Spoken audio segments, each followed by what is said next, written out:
Hey, welcome back to my channel Endless Pages. I'm Liv and welcome to today's video, which is the mid-year book freakout tag. Can you believe it is already halfway through the year? I want my days back. I feel robbed of all this time. Where is it gone? So this tag was created by Ellie from Earl Grey Books and Chami from Read Like Wildfire. I will of course tag both their channels in the description below. I really love filming this tag, so I'm excited to get back into it again this year. Question number one, of course, is the favourite book I've read so far this year. This one was really hard. I honestly just wanted to tell you like every 5-star book I've read, because like I've read some bangers this year. As of filming this, I've read like 26 books so far this year, so I'm about like 3 behind schedule. For me, is absolutely fantastic. I'm so happy with that, and I've read so many. Like the consistency of good books I've read out of those 26, like so many of them are 5-star, 4-star books. So it was really hard to answer this question, but some of the other books I wanted to tell you are brought up in other questions, so I'll just give you one answer for this, and that is The Final Empire by Brandon Sanderson, the book 1 in the Mistborn trilogy. This, I feel like I've told you guys the plot of this book so many times on my channel, so I'm going to spare you from that, but it's basically an adult fantasy series. The reason this was my favourite book was because of how beautiful the writing was, like the great character development and really interestingly written characters, a really interesting female character who I really liked. The other big thing I loved about this book was the magic system, like one of the most creative, unique magic systems I've ever read. I think when you read a lot of fantasy, you start to see a lot of similar themes in terms of powers and how powers work, and this one just completely stood out from every other, like, you know, character with powers book that I have read. The characters like use metal, and the different metals give you different powers, and the way they describe how they use this, like these metals to fight, is just so incredible and so fun to read. And the way they describe how they use the metals to like push and pull and move, it's absolutely fascinating. Yeah, it was incredible. So an amazing magic system, really well written characters with a really fast-paced, fascinating plot that I absolutely loved. Such a cliffhanger ending, and oh my god, I loved this book. The writing and the magic system just blew my expectations out of the water. It's so funny, I was so scared to pick up this book. I was like, it's Brandon Sanderson, like people love Brandon Sanderson, like he's one of the kings of fantasy. Like what if I hate this? What if I hate this book? But I didn't, so I'm so happy. Question number 2 is best sequel you've read so far this year. And guess how many sequels I've read in 2023 in 6 months? 3 sequels. That is so shameful. I'm so ashamed of this. It's honestly a skill at this point how good I am at avoiding continuing on with series that I love. 3 sequels, that's absolutely shocking. Anyway, the best out of those ones, shame me in the comments, the best out of those ones was A Court of Silver Flames by Sarah J Maas. This is the 4th book in the ACOTAR series, A Court of Thorns and Roses series. Look how chunky this is. This is like 800-ish pages. It took me so long to read. No, not quite, about 760 pages, but my gosh, this is a chunker of a book. I want to say this is the best sequel was because I was just so blown away by this. This is definitely a slower paced at the start to the other ACOTAR, compared to the other ACOTAR books, but it was beautiful. Like this book was basically, without spoiling in case you haven't read this series, one of the characters dealing with the trauma of their childhood, the events of the previous books for them. And in the ACOTAR series, if you don't know, every book kind of focuses on like a different character. And this was the first time that we got this character's perspective, and it was absolutely beautiful. It was so moving seeing this character in a new light and seeing them work through their trauma and grow stronger and open herself up to people. It was absolutely beautiful. It was a tough read, and then it was this beautiful dealing with trauma, and then all of a sudden there was just like this switch and just all this shit went down. Like so much plot came out of nowhere, and it was so good but so hard because she just made so much progress and then all this shit got thrown on her. Anyway, yeah, I feel like the writing was beautiful, and this was like one of most beautiful ACOTAR books because it was just, I mean, there was still a lot of smut and that was very fun. But yeah, it was more about just this character healing and working through the shit that she's been through. And oh my god, it was so moving with a really fun, fast-paced, action-packed like last quarter of the book and some very fun smart scenes as well. So this was so good. Question number 3, what are some new releases you haven't read but you want to? I'm going to give you 3 answers for this. The first one being Emily Wilde's The Encyclopedia of Fairies. This is a beautiful cover. I bought this start of the year, not too long after it came out, I don't think. And this is meant to be very whimsical fantasy about Emily, who's like she's the foremost expert on the studies of fairies, and she's like a scholar, and she goes to this little small town where she uncovers the secrets of the hidden one, the most elusive of all fairies. So it's meant to be really whimsical and beautiful, and people have been kind of comparing it to The Cruel Prince, so as soon as you compare it to that book, I'm in. The other 2 answers are The Foxglove King, who I can't remember it's by, it'll be on screen, and then the other one is The Lives of Puppets, which is TJ Klune's latest book. I sobbed over The House on the Cerulean Sea and the Under the Whispering Door, sorry I forgot the title for a second there, last year, and absolutely adored those, so I'm so excited to get into his newest work. Although I think I just saw K. Beth Bookish, Kirsty, didn't really love it that much, so I'm kind of nervous, but those are 3 that are on my radar. Question number 4 is the most anticipated releases for the second half of the year. I've got a couple for this one, of course, couldn't just give one. I'll do it in release order. First up is Dark Corners by Megha Golden. This is the second book in the Rachel Crawl series, and being the sequel to The Night Swim, which I just read last month. I think it's going to be the same main character who's like a podcaster, and she follows like crime stories, and I think it's going to be her again but with a completely new story this time around. Then we have, that comes out August 8th, I don't know if I said that. Next up we have Swordcatcher by Cassandra Clare, which comes out 10th of October, I think I've got here. This is Cassandra Clare's brand new young adult fantasy romance. I will read anything Cassandra Clare. What can I say? I have trash taste. And next up then we have Bookshops and Bone Dust by, why have I forgotten their name? Travis Baldry, that's it. This comes out November 7th. I can't read my own writing there. Yeah, Bookshops and Bone Dust I think is meant to be like a prequel to Legends and Lattes. I think it's about our main character Viv, about what she did before she wanted to open a cafe. So I'm very excited for that. And then we have November 9th, apparently Heartstopper Volume 5 comes out. I can't wait to be with my boys again. And then we have Dark Air by C.S. Paquette, which is apparently coming out November 14th. This is the second book in the Dark Rise series. I am currently reading the Dark Rise as of filming this. This is my current read. I'm about 124 pages in. I'm reading this for the Last to Read's book, Ko-Fi book club. I will obviously tag the Ko-Fi in the description if you'd like to join. It's a very fun book club run by Mel, Ellie, and Lana. Ellie being the one that was one of the co-creators of this tag, same Ellie. So I'm really, really, really, really loving this. I'm loving the setting, I'm loving the characters, the plot, so I don't think my opinion is going to change anytime soon with this book. So yeah, I'm excited for the sequel as well, and I haven't even finished this one. Question number, what are we up to? 5? Yes, 5. Biggest disappointment. Ballad of Songbirds and Snakes by Suzanne Collins. I will not talk about this book again because I've spoken about it so much on my channel recently, and recurrent viewers must be sick of hearing me talk about this.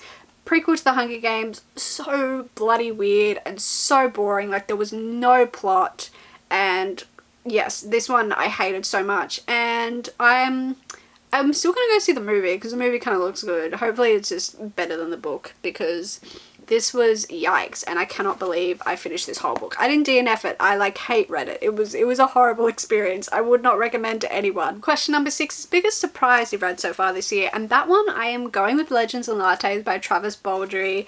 I read this last month and I absolutely loved it. I think I'm putting this as big a surprise is because I just didn't think this was going to be me at all. It's not at all something I would normally read. I just kind of picked it up because of the hype. This is a bloody adorable slow burn romance. We follow Viv here, who was kind of like not a bounty hunter. How do they describe her again? Yeah, she was, she did lifetime of bounties and bloodshed, and she's kind of over that life. She wants to retire and she wants to do something new with her life. So she decides to open up a coffee shop in this town where no one even knows what coffee is, and it's this adorable book where you follow Viv open her coffee shop, and there's no plot. Like, you're not here for the plot, you're here for the vibes. And normally, again, that is also something that I hate. And you basically follow Viv as she builds this coffee shop from the ground up. You follow Viv as she interacts with all the people in this town, and she meets some amazing people, and you get to know these people that come in and order coffee, and you get to see them as they start to kind of open themselves up to Viv and Viv's crew, and you follow Viv and the employees that she hires. This one here, who is the I won't say, who's very nice, and then we also have another baker character who was my favorite, and they were the most adorable thing ever.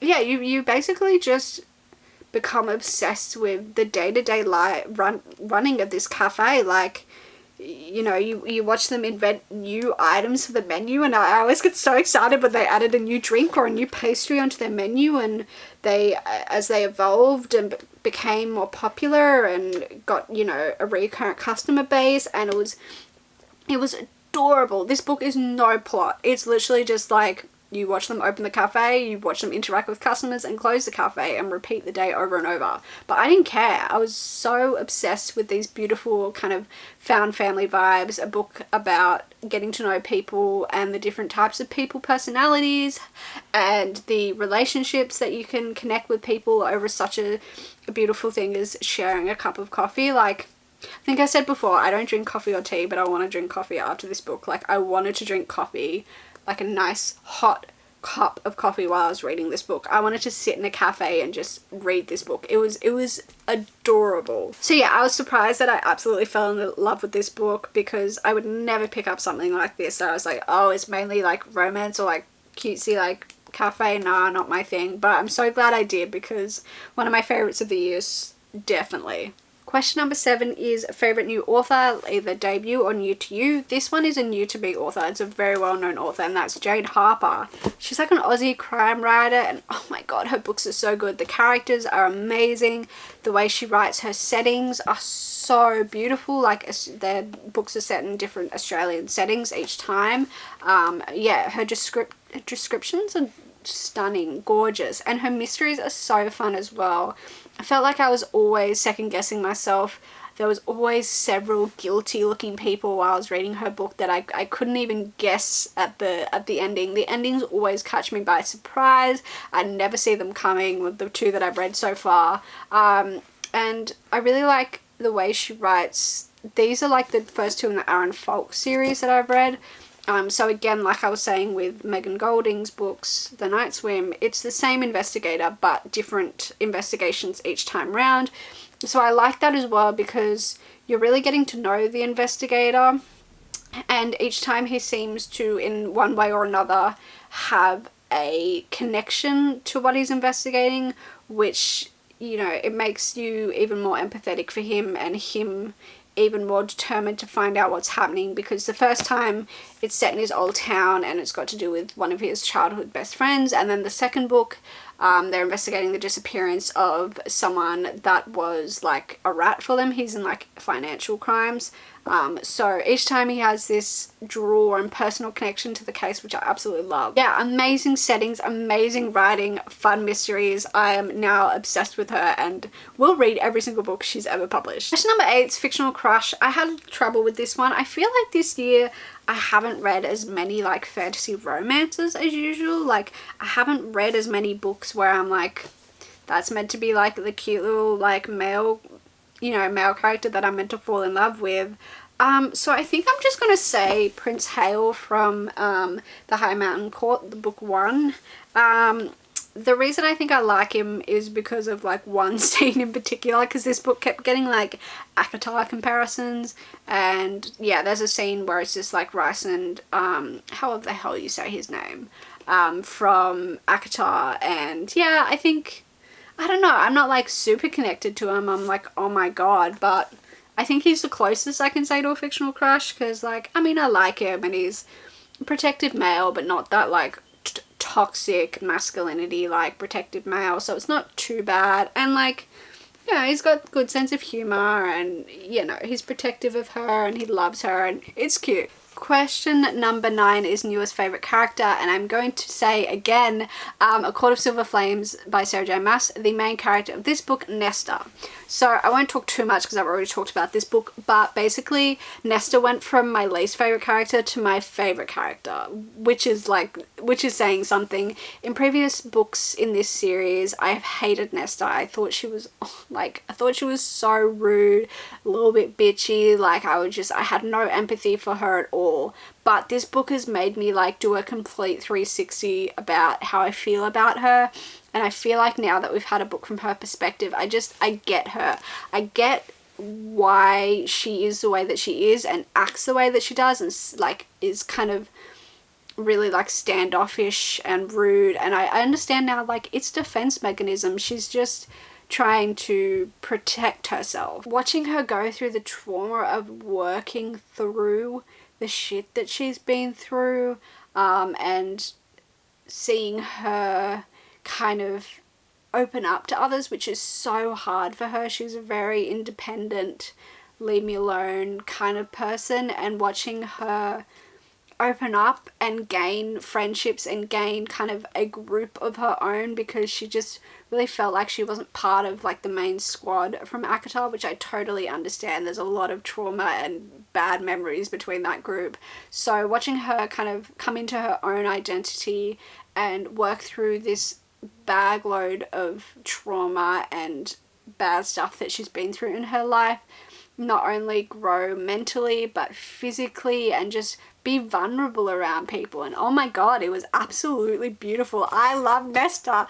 Fuck everyone else, Nesta is my favorite. Nesta is so strong, not only physically but mentally now, and she is so protective of those she loves, and I love her so much with all my heart. I love Nesta. I still hate Elaine though. She's the most boring ass character I've ever read. She's Nesta's sister. Oh my god, if they do a book from her perspective, I'm not gonna be happy. Anyway, question number 10 is a book that made you cry. This one made me cry big time, and that's The Darkness Outside Us. I keep going to say Outside of Us. I don't know why. This is by Elliot Screffer. Wow, that's not a word. Anyway, this is a young adult like science fiction romance.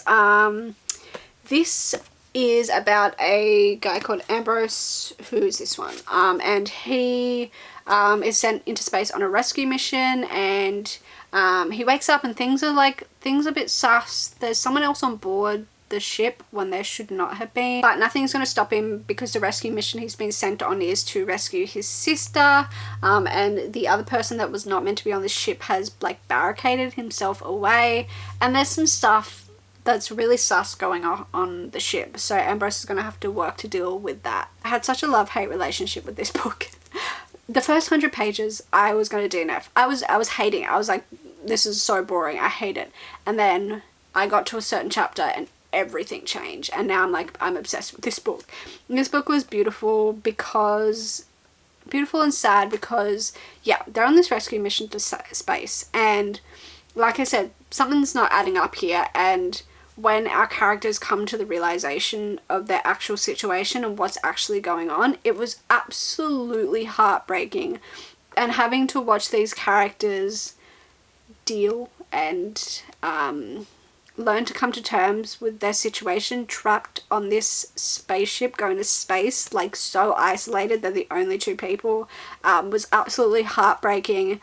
And there was a trope in this where you kind of, I don't want to spoil, but having to watch them come to terms with it differently each time, if that makes sense, if you read this book, was absolutely heartbreaking. And watching the different dynamics of their relationship was oh my god, and watching them time and time again falling in love. And I was sobbing at a certain part of this book, and if you read it, you know why I was sobbing. Absolutely sobbing. It was absolutely heartbreaking, these two, and the amazing connection and bond that they had. And I was sobbing like for most of the book, and the last like 50 pages were more hopeful. So like, but then I was sobbing because I was like, it's beautiful and hopeful, and then a different part I was sobbing because it was just genuinely heartbreaking. So yeah, this book was really sad but really beautiful. Yeah, it's mainly about their relationship and how they deal with the situation that they're in. So I was really worried that this book was just going to be about the romance, and that was going to put me off a little bit because I'm not just a romance reader. But the setting and the plot was just so beautifully balanced with the romance, and I loved this book so much. I cried a lot, but I loved it. Question number 11 was a book that made you happy. I was going to say Legends and Lattes, but I've spoken about that enough, so instead I'll say The Hobbit by J.R.R. Tolkien. This was so cute. This made me happy because I just had a silly grin on my face the whole time I was reading this. This was just such a fun, wholesome adventure, and the book had such like a beautiful message about, you know, not underestimating people, and people have, you know, different skills in certain ways, and it was beautiful, and it was so fun, and it just had such a cute message, and it was really, really wholesome and fun. It just like a fun, silly adventure, and it was the narrator was funny, so I was laughing, and yeah, it was really, really wholesome. That's all I've got to say about The Hobbit. It was wholesome as hell. Question number 12, am I up to? Yes, the most beautiful book you've been gifted or purchased this year. I've got to say it's one I purchased, and that is this gorgeous cover of Circe by Madeline Miller, one of my favourite books. And I saw this in Dymocks, and I was like, for that price I have to get this. I mean, it was expensive, but like would have been more expensive if I had bought it online. I didn't know this cover existed. I just saw it, and it called out to me. I could not get it. Look how gorgeous it is, and look, wait for the actual book itself. Look how gorgeous it is. Look at that. She is absolutely stunning, and like this really, really pretty map as well, which I like. Yeah, and the end papers are orange. Yeah, I'm obsessed with how beautiful this is. I honestly just kind of want to display it sometimes just like this, because that's so pretty. The camera's not doing it justice, but it's beautiful. The final question, question number 13, is what books do you need to read by the end of the year? Okay, if it wasn't obvious by my my shameful secret earlier that I've only read 3 sequels, but another priority is my 2 lists that I started at the start of the year, my 23 and 23, which is basically just 23 books you want to read in 2023. And for that spread, I have only read 4 out of the 23 books, which is just an abysmal effort, honestly, on my part. I think the 4 that I've read, wait, let me find it. My atrociously ugly spread, because I'm not good at this stuff. The 4 I read, I think, are The Darkness Outside of Us was one. Outside Us, I keep saying Outside of Us, it's driving me nuts, is one. The Silent Patient I've read. The Gilded Ones I've read. And then the 4th one was Priory of the Orange Tree. Yeah, so I've got to read all of the rest of these, and yeah, none of these are like really priorities to me at the moment, which is great. And then my other list that I need to get a move on is my 12 and 12, which is 12 books recommended by 12 friends to read. I have only read 1 out of 12, and I keep forgetting that this list exists, to be honest. It's like I haven't been looking at it at all. I think the only one I've read was Legends and Lattes. Yeah, it's the only one out of my list that I've read. Yeah, so, and there's like quite a few of these on my 12 and 12 aren't very long books. Yeah, like Howl's Moving Castle, I don't think's that long. Before the Coffee Gets Cold is not that long either. So, I mean, I have no excuse. This is a shocking effort.